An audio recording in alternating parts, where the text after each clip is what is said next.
വിശുദ്ധ John Maria വിയാനിയുടെ പരിശുദ്ധമായ ഓർമ്മകൾ നിറഞ്ഞു നിൽക്കുന്ന ആർസിലാണ് ഞാനിപ്പോൾ വന്ന് നിൽക്കുക. ജീവിതം നീണ്ട പ്രാർത്ഥനയാക്കി മാറ്റിയ, സ്വർഗത്തോളം ഉയർന്ന് സ്വർഗത്തെ ആളുകളിലേക്ക് കൂട്ടിക്കൊണ്ടുവന്ന ഒരു താപസൻ. അദ്ദേഹത്തെ പോലെ ആകുവാൻ ഞാൻ എത്രമാത്രം വളരണം, അത്രയ്ക്കങ്ങ് വലുതാകാൻ എത്രമാത്രം ഇനി ചെറുതാകണം. ഈ ചിന്തകളോടുകൂടി ആർസിലെ അതിസുന്ദരമായി ഇപ്പോഴും നിലനിർത്തുന്ന ഈ ഗ്രാമവീഥികളിലൂടെ, ഈ പള്ളി പരിസരങ്ങളിലൂടെ ഞാനൊരു യാത്ര ആരംഭിക്കുകയാണ്. ഏതൊരു കത്തോലിക്ക പുരോഹിതനും പോകാൻ കൊതിക്കുന്ന ഒരിടമുണ്ട്, ഫ്രാൻസിലെ ആഴ്സ്. അവിടെ അവരെ കാത്തിരിക്കുന്നത് ക്യൂർ ദെ ആഴ്സ്, ആർസിലെ വികാരിയച്ചൻ എന്നറിയപ്പെടുന്ന ജോൺ മരിയ വിയാനിയാണ്. വിയാനിയച്ചൻ എല്ലാ കത്തോലിക്ക പുരോഹിതരുടെയും പ്രത്യേക മധ്യസ്ഥനാണ്. 1815 ഓഗസ്റ്റ് 13 അച്ഛനായി പട്ടമേറ്റ അദ്ദേഹം 1818 ആർസ് എന്ന ഈ കുഗ്രാമത്തിൽ എത്തിച്ചേർന്നു. ഇപ്പോഴും ഈ ഗ്രാമത്തിന് വലിയ മാറ്റങ്ങളൊന്നുമില്ല. അദ്ദേഹം 1859 ഓഗസ്റ്റ് 4 മരിക്കുന്നത് വരെ 41 നീണ്ട വർഷങ്ങളാണ് ഈ പള്ളിയിൽ വികാരിയച്ചനായി സേവനമനുഷ്ഠിച്ചത്. അച്ഛനാവുന്നതിന് ധാരാളം തടസ്സങ്ങളുണ്ടായിരുന്നു. കാരണം ഫ്രഞ്ച് വിപ്ലവ കാലത്താണ് അദ്ദേഹത്തിൻ്റെ പഠനങ്ങൾ നടക്കുക. അതുകൊണ്ട് കാര്യമായി പഠിക്കാൻ പറ്റിയിട്ടില്ല. ലാറ്റിൻ അറിയാത്തത് കൊണ്ട് അദ്ദേഹത്തിന് തിയോളജി, ഫിലോസഫി ഒന്നും പഠിക്കാൻ പറ്റുന്നുണ്ടായിരുന്നില്ല. അവസാനം ഈ മനുഷ്യന് കൊന്തയെല്ലാം അറിയാമല്ലോ എന്ന് പറഞ്ഞുകൊണ്ട് ബിഷപ്പ് അയാളെ പട്ടത്തിനു വേണ്ടി തിരഞ്ഞെടുക്കുകയായിരുന്നു. അങ്ങനെ പഠിക്കാൻ അത്രയ്ക്ക് മിടുക്കനല്ലാത്ത ഒരാൾ, പക്ഷേ അദ്ദേഹത്തിൻ്റെ ജീവിതം കൊണ്ട് പ്രസംഗിക്കുകയും ആ നാടിനെ മുഴുവൻ, മാത്രമല്ല യൂറോപ്പിനെ, ലോകത്തെ മുഴുവൻ മാനസാന്തരത്തിലേക്ക് നയിച്ചു. അദ്ദേഹത്തിൻ്റെ പ്രസംഗം കേൾക്കാനായിട്ട് ഇവിടെ ഉണ്ടായിരുന്ന കൊച്ചു പള്ളിയിലേക്ക് ലോകത്തു നിന്നും പലയിടങ്ങളിൽ നിന്നും ആളുകൾ തിങ്ങി വന്നു. അക്കൂട്ടത്തിൽ മെത്രാന്മാരുണ്ടായിരുന്നു, കർദിനാൾമാരുണ്ടായിരുന്നു, പ്രമുഖ ദൈവശാസ്ത്രജ്ഞന്മാരുണ്ടായിരുന്നു. എല്ലാവരും അദ്ദേഹത്തിൻ്റെ സിമ്പിളായ പ്രസംഗങ്ങൾ കേട്ടിരുന്നു. മാത്രമല്ല ഇദ്ദേഹം ഓരോ ദിവസവും 16 മുതൽ 18 മണിക്കൂറുകൾ വരെ കുമ്പസാരക്കൂട്ടിലിരുന്നു അത്രേ. വരിയായ ആളുകൾ ദിനരാത്രങ്ങൾ നിന്നു ഈ വിശുദ്ധനായ വൈദികൻ്റെ അടുക്കൽ കുമ്പസാരിക്കുവാൻ വേണ്ടി. മരിക്കുന്നതുവരെ മെഴുകുതിരിയുടെ ധർമ്മം അനുഷ്ഠിച്ച് എല്ലാവരെയും വെട്ടത്തിലേക്ക് നയിച്ച് മഹാവെട്ടത്തിലേക്ക് യാത്രയായ ഈ വിശുദ്ധൻ്റെ വിശുദ്ധി നിറഞ്ഞു നിൽക്കുന്ന ഈ വഴിയോരങ്ങളിലൂടെ നടക്കുമ്പോൾ അറിയാതെ വിശുദ്ധിയുടെ സുഗന്ധം നമ്മെ വന്ന് തൊടുന്നുണ്ട്. ഇവിടുത്തെ കാറ്റിന് പോലും എന്തൊരു സുഗന്ധമാണ്.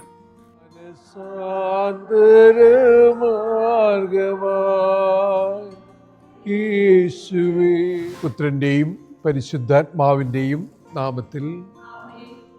ആർസിൽ സെയിൻറ്റ് ജോൺ മരിയ വിയാനി എത്തുമ്പോൾ അങ്ങേറ്റം ചിതറിക്കപ്പെട്ട അജഗണമായിരുന്നു അവിടെ. എല്ലാ നന്മകളും വെടിഞ്ഞ ഒരുതരം ആൾക്കൂട്ടം. ആ ആൾക്കൂട്ടത്തെ ദൈവത്തിൻ്റെ സ്വന്തം കൂട്ടമാക്കി ഇദ്ദേഹം മാറ്റി. ഇതിപ്പോൾ ആ പഴയ പള്ളിയോട് ചേർത്ത് പുനഃസൃഷ്ടിച്ചെടുത്ത പുതിയ പള്ളിയാണ്. ഇവിടെ നോക്കുക, പഴമയുടെ എല്ലാ സൗന്ദര്യവും നിറഞ്ഞ ബസിലിക്കയാണിത്. ബൈസൻ്റെയിൻ രീതിയിൽ, ഗോത്തിക് മാതൃകയിൽ ഉണ്ടാക്കിയെടുത്ത അതിസുന്ദരമായ പള്ളി. പള്ളിയിലേക്ക് നീളുന്ന ഗ്രാമവഴികൾക്ക് അപൂർവ ചാരുതയാണ്. ഇതിലൂടെ നടന്ന് കിതച്ചു പോകുന്നുണ്ട്. അതുകൊണ്ട് എൻ്റെ വാക്കുകൾ മുറിഞ്ഞു പോകുന്നുണ്ട്. കാരണം ഈ ഗ്രാമവഴികളിലൂടെ ഏറെ നടന്നിട്ടാണ് ഞാനിവിടെ എത്തിച്ചേർന്നത്. ഇപ്പോഴും പണ്ടത്തെ പച്ചപ്പ് അതുപോലെ കാത്തു സൂക്ഷിക്കുന്നു എന്നുള്ളതാണ് ഇവിടുത്തെ ആളുകളുടെ പ്രത്യേകത. ഒരുപക്ഷെ ഇറ്റാലിയൻ ഗ്രാമങ്ങളെക്കാൾ കൂടുതൽ സൗന്ദര്യമുണ്ട് ഫ്രാൻസിലെ ഗ്രാമങ്ങൾക്കെന്ന് എനിക്ക് തോന്നുന്നു. നല്ല വൃത്തി, വെടിപ്പ്, സുഗന്ധം പേറുന്ന കാറ്റ്, കാറ്റേറ്റ് നടക്കുമ്പോൾ തണുപ്പ് വന്ന് തൊടുന്ന അതിസുന്ദരമായ അനുഭവം, ഇതെല്ലാം കൂടി ചേർന്ന് കഴിയുമ്പോഴത്തേക്കും ദൈവത്തിൻ്റെ സ്വർഗീയ അനുഗ്രഹങ്ങൾ നിറഞ്ഞിടമെന്ന് നമ്മൾ ഈ നാടിനെക്കുറിച്ചും പറയും. ആ നാട്ടുകാരെയും ലോകം മുഴുവനെയും സ്വർഗത്തിലേക്കുള്ള വഴിയിലേക്ക് കൈപിടിച്ച് നടത്തി സ്വർഗത്തോളം അവരെ ഉയർത്തുവാൻ ഈ വിശുദ്ധന് സാധിച്ചു. അതാണ് അദ്ദേഹത്തിൻ്റെ പുണ്യകർമ്മം. ഈ പള്ളിയിൽ അദ്ദേഹത്തിൻ്റെ ഭൗതിക ശരീരം വിശ്രമം കൊള്ളുന്നു. 31 വർഷം വിയാനിയച്ചൻ കുർബാന ചൊല്ലിയത് ഇവിടെ ഉണ്ടായിരുന്ന കൊച്ചു പള്ളിയിലായിരുന്നു. ഇപ്പോൾ അതിസുന്ദരമായ ബസിലിക്കയായിട്ട് ഇത് രൂപാന്തരപ്പെട്ടിട്ടുണ്ട്. ഈ ബസിലിക്കയിലെ ഏറ്റവും പ്രധാനപ്പെട്ട കാര്യം, വിയാനിയച്ചൻ്റെ ഭൗതിക ശരീരം അഴുകാത്ത വിധത്തിൽ 165 വർഷങ്ങളായിട്ട് ഈ പള്ളിക്കകത്തുണ്ട്. പ്രധാന അൾത്താരയുടെ ഏറ്റവും മുകളിലായിട്ട് അതിസുന്ദരമായിട്ട് പ്രതിഷ്ഠിക്കപ്പെട്ടിട്ടുള്ള ഈ ഭൗതിക ശരീരം ആളുകൾ ധാരാളമായിട്ട് വന്ന് വണങ്ങുന്നുണ്ട്.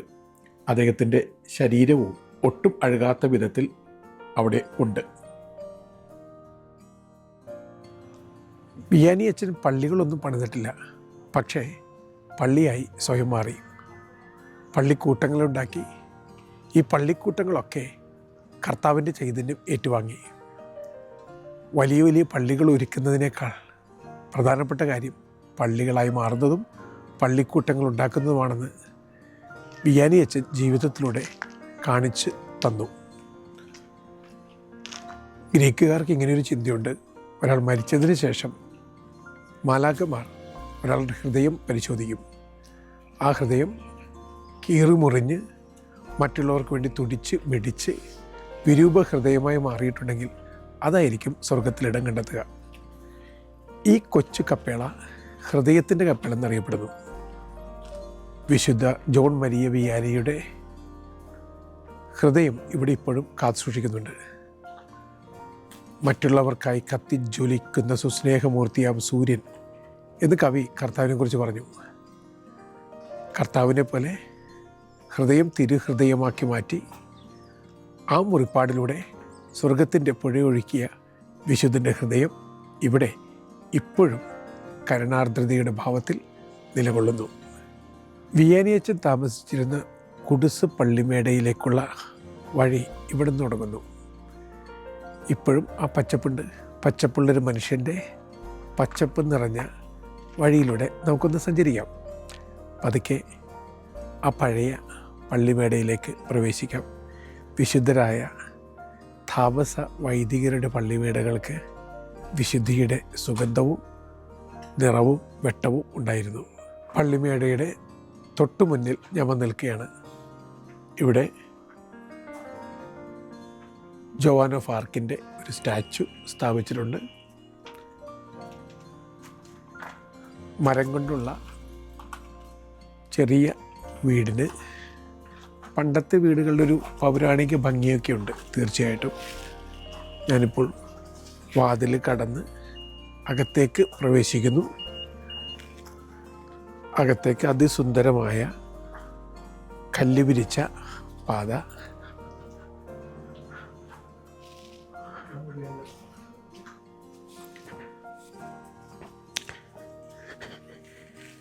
വിയാനിയച്ചൻ്റെ കുടുസുമുറി ഇതാണ്. ഈ ജനാലയിലൂടെയായിരിക്കാം അദ്ദേഹം നിത്യതയുടെ മഹാപ്രപഞ്ചത്തിലേക്ക് കണ്ണും നട്ട് പ്രാർത്ഥിച്ചിരുന്നിട്ടുള്ളത്. ഇവിടെ തന്നെയാകാം അദ്ദേഹത്തിൻ്റെ നിരന്തരം കീഴ്പ്പെടുത്തുന്ന പിശാചുക്കൾ ഒന്നൊന്നായിട്ട് അദ്ദേഹത്തെ ആക്രമിച്ചത്. ഈ വഴിയിൽ നിന്നും നമ്മൾ മുന്നിലേക്ക് നീങ്ങുമ്പോൾ ആർഎസ് ഗ്രാമത്തിൻ്റെ ചെറിയൊരു പതിപ്പുണ്ടാക്കി വെച്ചിട്ടുണ്ട്. അന്നത്തെ ആർഎസിനും ഇന്നത്തെ ആർഎസിനും തമ്മിൽ വലിയ വ്യത്യാസമൊന്നുമില്ല എന്നുള്ളതാണ് അമ്പരപ്പിക്കുന്ന കാര്യം. ഇപ്പോഴും നിങ്ങൾ ഈ ഗ്രാമത്തിലൂടെ സഞ്ചരിക്കുമ്പോൾ വിയാനിയച്ചൻ ജീവിച്ചിരുന്ന ആ കാലഘട്ടത്തിൻ്റെ തനിമയും ഗ്രാമീണതയും സൗന്ദര്യവും അപ്പാടെ ഇപ്പോഴും നിലനിർത്തപ്പെടുന്നുണ്ട്. അത് ഇന്നാട്ടുകാരുടെ മിടുക്ക്, അവരുടെ പ്രത്യേക കഴിവ്. അതിന് എത്ര നന്ദി പറഞ്ഞാലും അഭിനന്ദിച്ചാലും മതിയാവില്ല. വിയാനിയച്ചൻ്റെ മറ്റൊരു തിരുസ്വരൂപം ഇവിടെ കൊണ്ടുവന്ന് വെച്ചിട്ടുണ്ട്. കത്തിയെരിയുന്ന മെഴുകുതിരികൾ സദാസമയവും ഇവിടെയുണ്ട്. നിന്നെരിഞ്ഞ് കത്തിപ്പടർന്ന് മെഴുകുതിരിയുടെ ധർമ്മമനുഷ്ഠിച്ച വിശുദ്ധരായ വൈദികരിൽ ഒരാൾ. അങ്ങനെ തന്നെ ആകണം പൗരോഹിത്യമെന്ന് പറഞ്ഞുകൊണ്ടിരിക്കുകയാണ്.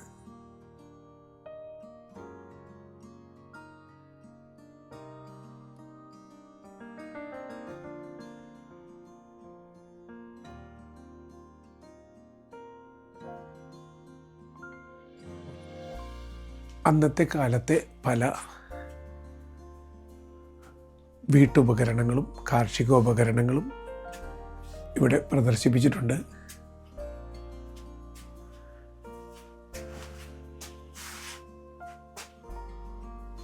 പഴമ ഒട്ടും ചോർന്നു പോകാത്ത മേൽക്കൂരയും ചിമ്മിണിയും, പിന്നെ കുറേ കാർഷിക വൃത്തിക്കായി ഉപയോഗിക്കുന്ന ഉപകരണങ്ങളും. ഇവിടുത്തെ ആളുകളൊക്കെ കൃഷിവലന്മാരായിരുന്നല്ലോ, അതുകൊണ്ട് തന്നെ അവരുടെ ജീവനോപാധികളാണ് ഇവയെല്ലാം. വിയാനി പുണ്യവാളനെ പൊട്ടാറ്റോ പ്രീസ്റ്റ് എന്നാണ് വിളിച്ചിരുന്നത്. കാരണം അദ്ദേഹം കാര്യമായിട്ട് ഭക്ഷണമൊന്നും കഴിച്ചിരുന്നില്ല. താമസനായ വിശുദ്ധ വൈദികൻ ഭക്ഷണമൊക്കെ ഉപേക്ഷിച്ച് പ്രായശ്ചിത്തവും പരിഹാരവുമായിട്ട് പ്രാർത്ഥിച്ചും ഓടി നടന്നും സേവനം ചെയ്തും അങ്ങനെ മുന്നോട്ട് നീങ്ങുകയായിരുന്നല്ലോ. അദ്ദേഹത്തിൻ്റെ അടുക്കളയും ഡൈനിങ് റൂമും ചേർന്ന ഒറ്റ മുറിയാണിത്. വളരെ സുന്ദരമായ ഒരു കാഴ്ച തന്നെയാണ് ഇത് പകർത്തിയെടുക്കാതെ പോയാൽ വലിയ നഷ്ടമായിരിക്കും.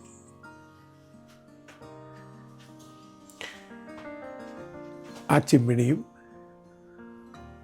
വെള്ളം തിളപ്പിക്കാൻ ഉപയോഗിക്കുന്ന പാത്രവും അദ്ദേഹത്തിൻ്റെ ഭക്ഷണ കോപ്പകളും എല്ലാം ഇപ്പോഴും ഭംഗിയായിട്ട് അവിടെ ഒതുക്കി വച്ചിട്ടുണ്ട്. വിയാനിപ്പുള്ളിയാളൻ്റെ കിടപ്പറയാണിത്. അദ്ദേഹം ഉപയോഗിച്ചിരുന്ന പുരോഹിത തൊപ്പി, അതുപോലെ തന്നെ കിടക്കവിരി, അദ്ദേഹത്തിൻ്റെ പ്രാർത്ഥനാ പുസ്തകങ്ങൾ എല്ലാം ഇന്നും ഭംഗിയായി അലങ്കരിച്ചൊതുക്കി വെച്ചിട്ടുണ്ട്.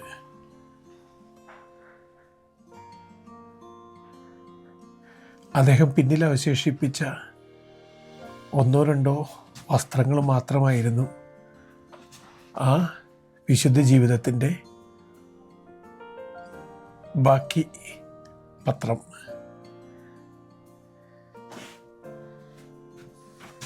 അദ്ദേഹത്തിൻ്റെ കയ്യൊപ്പുകൾ, അടയാളപ്പെടുത്തലുകൾ ഇവിടെ പതിഞ്ഞിൽപ്പുണ്ടാവും. അദ്ദേഹത്തിൻ്റെ പുസ്തകശേഖരം, വലിയ പണ്ഡിതനായിരുന്നില്ല, അന്നത്തെ പ്രമുഖ വാഗ്മിയായിരുന്നില്ല കൊടിയർ, ഇദ്ദേഹത്തിൻ്റെ പ്രസംഗം കേൾക്കാൻ വന്നു. വിയാനിയച്ചൻ പേടിച്ചുപോയി.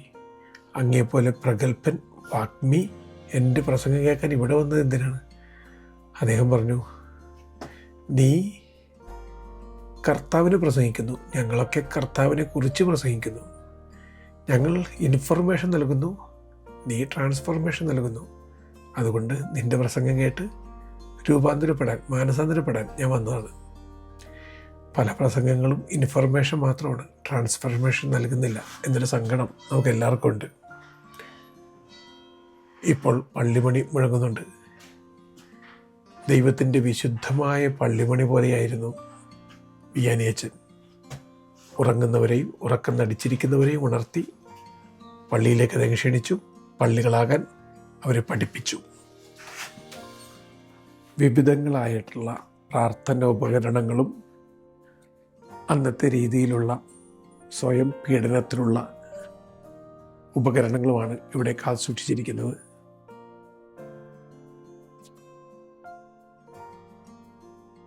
ഇത് അദ്ദേഹത്തിൻ്റെ കുമ്പസാരക്കൂടാണ്.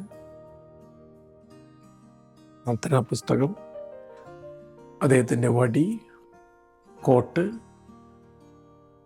മേലങ്കി, കുട, കുർബാന പുസ്തകം, മേൽവസ്ത്രങ്ങൾ, കുർബാന കുപ്പായങ്ങൾ എല്ലാം ഭംഗിയായിട്ട് ഇവിടെ സൂക്ഷിക്കപ്പെട്ടിട്ടുണ്ട്. വിയാനിയച്ചൻ ആർസിലേക്ക് വന്നപ്പോൾ ആദ്യം ഉപയോഗിച്ചിരുന്ന കിടപ്പറ ഇതായിരുന്നു.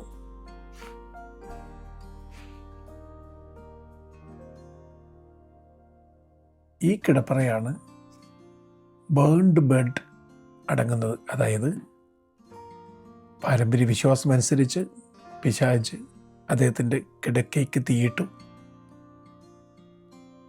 ഈ കട്ടിൽ മൊത്തത്തിൽ കത്തി. പക്ഷേ അകത്ത് ജ്വാലയുള്ള അദ്ദേഹത്തെ ആക്രമിക്കാനും കീഴ്പ്പെടുത്താനും പിശാചിന് സാധിച്ചില്ല. ഇവിടെ ഒത്തു നടക്കുകയാണെന്നത് അദ്ദേഹത്തിൻ്റെ ആദ്യത്തെ ശവപ്പെട്ടിയാണ്. ഇതിലാണ് അദ്ദേഹം മരിച്ചപ്പോൾ ആ വന്ധ്യദേഹം കിടത്തി പ്രദക്ഷിണമായി കല്ലറയിലേക്ക് കൊണ്ടുപോയത്.